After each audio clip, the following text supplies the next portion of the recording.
Restoring men and history. Why do we do films? Because you men need heroes and concrete examples of men in this feminized world. So we keep doing them. And you can watch these films over and over for reinforcement because you're inundated in this feminized world with the roles being reversed. Hollywood trying to make women into men and have manliness, and men where they make them feminized. So you can watch this again and again. If you've seen it, this will review it, and we'll go over some of the examples. In the end, women want men and men want women. Manly men want the feminine energy. Masculine men want the feminine energy. And women want the masculine energy, right? And traction. And you need to see that in real life and on screen. If you've had a fantastic father, again, everything's good. So let's go over this. The story is set for Tombstone, the one with Kurt Russell, Val Kilmer.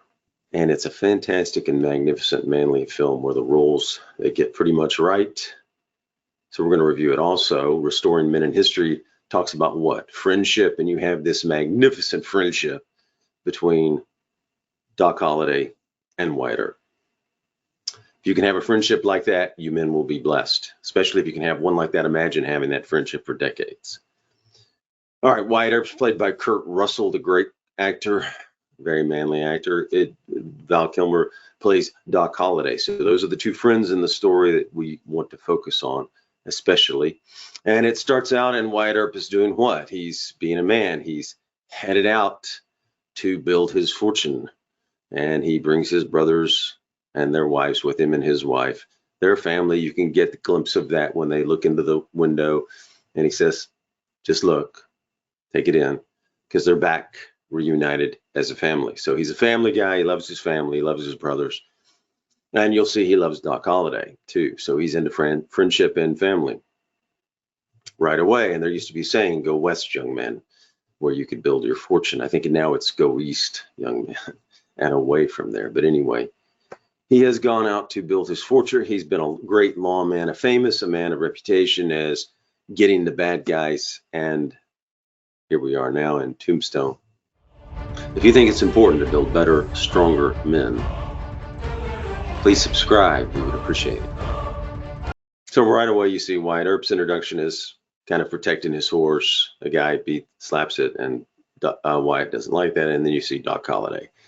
And Doc Holliday is the kind of man who can take care of himself, because you see him, he's gambling at the beginning of the story. And right away, you see a man antagonizes him. And it's great how he deals with the man with humor. The man insults him, and he says, I just couldn't bear it if we couldn't be friends. Then he puts his guns on the table because the man says you wouldn't be anything without those guns. And Doc Holliday still takes command. So he gets him and his sexy, beautiful girlfriend out of the saloon where they've won all these earnings. And he's a winner. He's won all this money. I think the guy says he's won 8 hands in a row or something. So we see his skills right away. He is what? You see him handle the guns deftly. And he uses a knife. And we know already that he's a master gunfighter, master poker player. And that's why we like men like this, right? We like to see men who are at the top of the game, who are masters. And you men want to master something. If you're a professional, you want to be the best at it, right? So we like to see men who are becoming the best. He has a reputation and a high value, and that's why the woman is probably with him. He's great at poker. He's great with guns. So women are attracted to high value men, and he is a high value man, right? Be good at what you're going to do. Back to Wyatt Earp, Kurt Russell. Wyatt Earp is in the town with his brothers, and he says, I'm going to go check out this place. He sees a place that's not doing much business, but it seems very nice. So Wyatt Earp's going to go discover, because he's trying to build a fortune, what's going on with this place, right? So he goes in there and he says, you are the owner, I'm the owner. What's going on here? Don't have much business. He goes, see that guy over there? Guy looks like a bully. He's yelling at people, screaming, insulting them, cursing. Billy Bob Thornton plays him. I think his name is Johnny Taylor in the film. Well, let's don't leave out this part. First thing he does is get a cigar in the saloon. And it's a really good cigar. And it really plays into the scene because he has this cigar as he goes to interact with the bully, Billy Bob Thornton, Johnny Taylor. So let's just play out this scene and you can get a feel for Wyatt Earp and his character. And Wyatt Earp has the cigar and he says, just want to let you know you're sitting in my chair. And Johnny Taylor says, is that a fact? Yeah, it's a fact. Well, for a man that don't go hill, you run your mouth kind of reckless, don't you? Don't need to go hill to get the bulge on a tub like you, Wyatt Earp says. Is that a fact?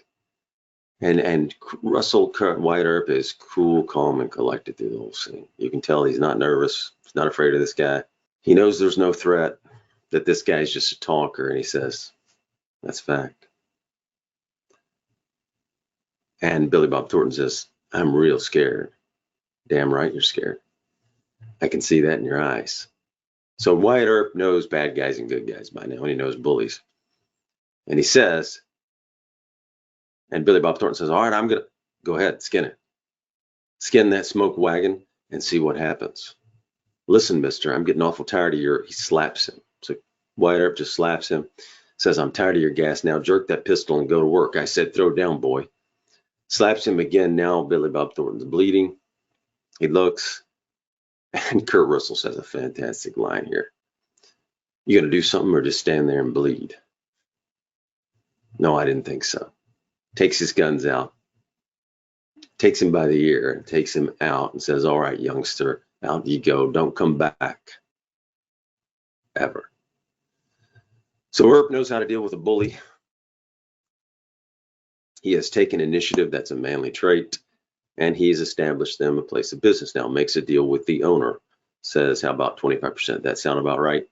So he's gotten them into business already that fast. And remember, he's already taken a risk. Men take risk. What's he done? He's moved to a new place to start over, to build their fortune. So as a man, Wyatt Earp has taken a risk, moved, and now he's taken initiative, manly traits. And he's assertive, right? Because in that scene, that's an assertive scene. He's assertive. So 3 manly traits already. He's also taking care of his horse earlier with another guy. So now the bully, Johnny Tyler, played by Billy Bob Thornton, comes after him with a shotgun. He's walking down the street. Doc Holliday comes out and sees him and says, why, Johnny Taylor. So he goes, Doc, you're here. He's already afraid of Doc. You can see the fear of Doc. And then Doc says, Wyatt Earp. When he says Wyatt Earp, Johnny Taylor's eyes go big.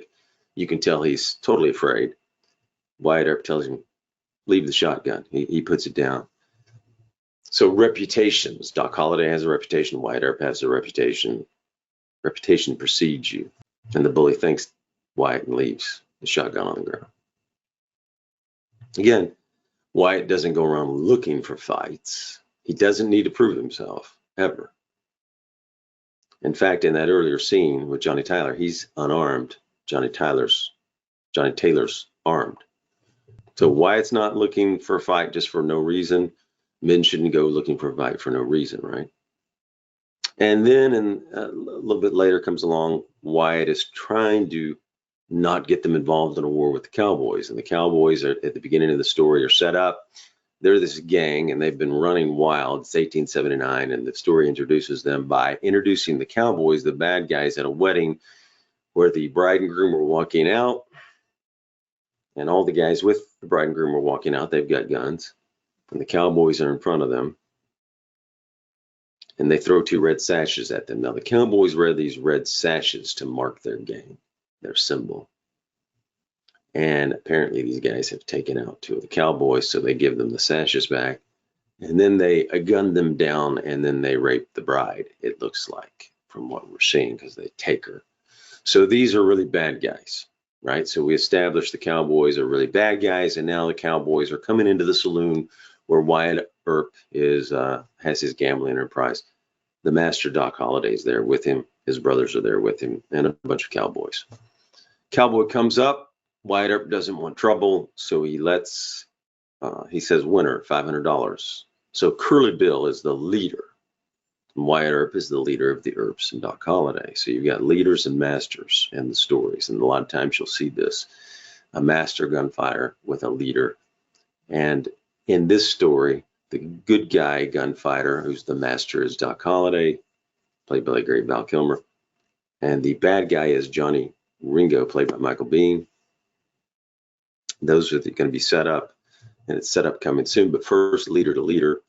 Wyatt Earp lets Curly Bill know he's not going to be trouble, because he says something about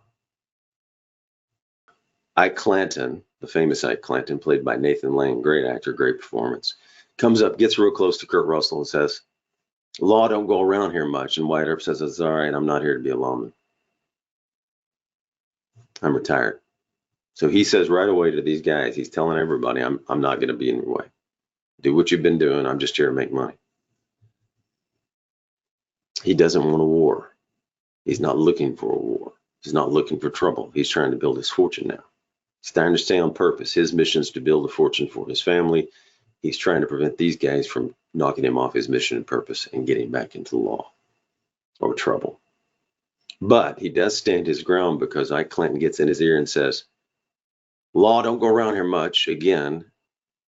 And Wyatt Earp says, "Yeah, I heard it the first time." So he's tough, standing his ground, but he's just trying not to get in a war. Now, with bullies like the Cowboys, bad guys, if you're too weak, they'll just run all over you, right? And you'll see that with some of the other people, Jason Priestley and Behan, where they just run all over them, and the Marshal, Fred. But with Wyatt, he does still act like a man. He stays tough, says, "Yeah, I heard you the first time." Okay? You can't be weak with evil people, and these guys are pure evil, and it sets them up as pure evil. Some people don't want to see or hear evil or know about it. But if you look away, they'll keep going. So after the leaders deal with each other, then you've got the two masters dealing with each other. Johnny Ringo's looking at Doc Holliday, and these are the two artists, the masters. And we like to see two masters that face off in films, because we want to see who's best, right? We want to be the best, and we want to see who's the best, right? And they're both artists with guns. Doc Holliday's far better with a pistol and drawing than Wyatt. Johnny's the master for the Cowboys with the pistol. So when these two masters meet in the saloon now, it's a fantastic scene. And Johnny Ringo, of course, is a bad guy who wants to show how great he is. So he takes out his handguns and twirls them and does all these fancy things. But before they do that, Doc says, "Johnny Ringo, the deadliest pistol since Wild Bill," they say. So right away, you see this being set up. Two skilled men with guns. And their reputations speak for themselves, because he knows Doc Holliday too, and he's heard of him. And just earlier, by the way, a man's asked for Wyatt Earp's signature, so he's known too. So all of these men have earned a reputation for something, at being good with guns or dealing with bad guys, Wyatt. So these are formidable men who bring what? Fear, and they're dangerous men. Some men respect only dangerous men. The Cowboys would only respect a dangerous man, right? Wyatt brings danger. Doc Holliday brings danger. Johnny Ringo brings danger. Curly Bill brings danger. These are dangerous men. Once, after they've been introduced to each other officially, Johnny Ringo does his twirling and all that, shows how great he is, wants to show off. Then Doc Holliday does something very creative and original after they get into the language battle, which first they do the language battle to prove how smart they are. Now they do the gun battle to see which one's the best. After Johnny takes all the guns and twirls around and does all these fancy tricks with his guns, Doc Holliday copies him, but with a little cut. And he twirls it around. And everybody in the bar is amused, and he kind of diffuses the situation. However, Wyatt Earp's ready to back him up. He puts his hand underneath the table for a shotgun. So the two friends would back each other up, right? So that's a great scene for men. Now, one note, there's a performer in the story, actress, showgirl, Josephine Marcus, played by Dana Delaney. And she likes Wyatt from the start. When she sees him on the street, there's an attraction there. And by the way, here's an interesting point in the story before we get back to the other. She's kind of with this Behan guy who's kind of weak, but he's just a placeholder until she meets a guy like Wyatt. So the showgirl wants somebody manly. Wyatt Earp's manly. Behan can be pushed around by the Cowboys. He's actually in on it with them. He's for himself. kind of a politician type, not much of a man. So she's ready to what? Trade up to a man like Wyatt Earp. She doesn't respect Behan. She respects Wyatt immediately, and his reputation has preceded him. One more great scene of Wyatt Earp. There's a scene in the town where Curly Bill's out wild, and he's just shooting, and he acts like he's going to give Marshal Fred the guns, but he just shoots him in cold blood on the street. Wyatt comes out, even though he's not a lawman, he's going to take him to jail because that's the right thing to be done. But he's surrounded by cowboys. They're all over. And he's out there on the street by himself, but he's still going to do it. You know, Ike Clanton says, we got you surrounded. We got cowboys everywhere. So what does he do? He uses his head. He puts the gun to Ike Clanton's head. Billy Clanton says, hey, there's just one of them. We can take him. He's just bluffing. Ike Clanton says, great performance by Lang. No, he ain't bluffing. He ain't bluffing. So we see that Wyatt will stand his ground even though he doesn't want to be involved. He wants this to happen. He has the resolve. He does what he says. He says he's going to take he says he's going to take Curly Bill in, so he's going to do that, even though there's cowboys all around. By that point, Doc Holliday has come out. This is a great scene.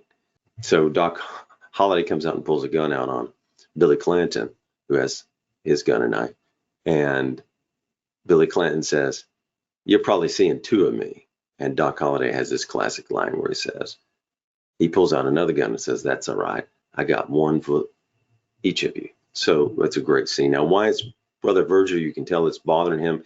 He has to pull a girl off the street to save her from this wild line through the town. People running wild, doing whatever they wish. There's no law in this society. Another side note, Doc Holliday's really sick, but he never complains through the film. He's no victim. He's a warrior. And he keeps on going. Pretty admirable to be as sick as he is with tuberculosis, coughing all over the place, but he keeps going. He doesn't complain. Anyway, Virgil, played by the great Sam Elliott, says we got to do something about this. Basically, there's no law here. Wyatt wants him to stay out. Let's stay out of it. And that's the question of society, right? Why do you enter into society? For protection, right? I guess is one of the reasons. From the law, from other people in society, right? So they're not doing that. So what happens in a society when you don't have law? You have the reverse broken window policy, right? They had that broken window policy in New York and it kind of cleaned up everything. When you don't, it just gets worse and worse. We've seen it today, right? You don't enforce the laws and criminals know they can get away with it. They just get worse. So Virgil says, we got to do something about this. So Virgil has become a marshal. Now it's his brother involved, and the cowboys have made a threat. They say they're going to come take care of the Earps. And this is right before the gunfight at the OK Corral, the famous gunfight, which I've been there. Pretty neat. And you get to see the role model friend, Doc Holliday, right before the fight. And watch how good of a friend Doc Holliday is here. He shows up because he hears the cowboys are coming. He doesn't have to be there. They're coming after the Earps, not Doc Holliday. But Wyatt Earp is what? His friend. Now, how many friends would show up today? How many friends even show up just to go to dinner, right? So, how many men keep their word today? Doc Holliday would. Wyatt Earp would. They both are men who would keep their word to each other. Doc's loyal. He's a friend. Wyatt even says, it's not your problem, Doc. You don't have to be here. And Doc Holliday's insulted by that because he sees Wyatt as such a great friend. And he wants Wyatt to know he'd always be there. And he says that's a hell of a thing to say.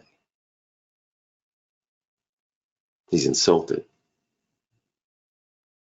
He's there because Wyatt needs it. So you want friends like Wyatt and Doc Holliday. That's one of the great messages of this film. You have friends like them, they'll be there for you when you go through hard times. If you think it's important to build better, stronger men, We would appreciate it if you could subscribe.